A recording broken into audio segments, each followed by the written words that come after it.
Panchayat member Kuriachan നമുക്കിപ്പം telephone ലൈനിൽ ചേരുന്നുണ്ട്.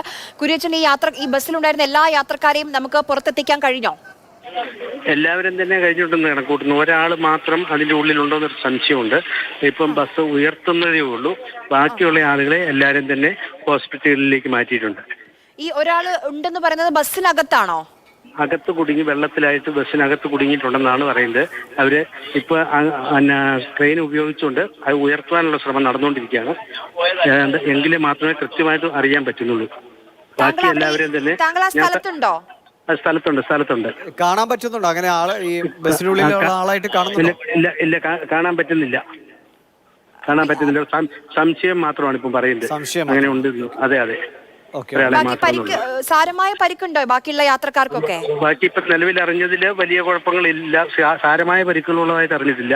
എല്ലാവരും തന്നെ പെട്ടെന്ന് തന്നെ ഹോസ്പിറ്റലിലേക്ക്, ലിസ ഹോസ്പിറ്റലിൽ, പിന്നെ ശാന്തി ഹോസ്പിറ്റൽ അങ്ങോട്ടെല്ലാം മാറ്റി കഴിഞ്ഞു. ബസ് അല്പസമയത്തിനകം തന്നെ പൊക്കാൻ കഴിയും എന്നുള്ള പ്രതീക്ഷയിലാണ്. 2 ക്രെയിനുകൾ 2 വശത്തു നിന്നായിട്ട് വിളിച്ചിട്ട് ഇപ്പൊ ഉയർത്താനുള്ള ശ്രമം നടന്നുകൊണ്ടിരിക്കുകയാണ്. അധികം വൈകാണ്ട് തന്നെ ഉയർത്തും. ബസ് ഉയർത്താൻ കഴിയുമെന്ന് തോന്നുന്നു. ശരി.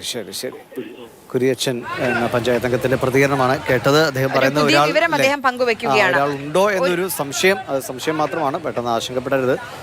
അങ്ങനെ ഒരാൾ അതിലുണ്ടോ എന്നൊരു സംശയമുണ്ട്. പക്ഷേ ഈ ബസ് ഉയർത്തിയാലേ അത് മനസ്സിലാക്കാൻ കഴിയും. ബസ് ഉയർത്താനുള്ള ശ്രമങ്ങൾ 2 ക്രെയിൻ ഉപയോഗിച്ച് ബസ് ഉയർത്താനുള്ള ശ്രമം നടക്കുന്നു. അധികം വൈകാതെ തന്നെ, മിനിറ്റുകൾക്കകം തന്നെ ബസ് ഉയർത്തി മുകളിലേക്ക് കൊണ്ടുവരാൻ കഴിയും എന്നാണ് പ്രതീക്ഷിക്കുന്നത്. എന്തായാലും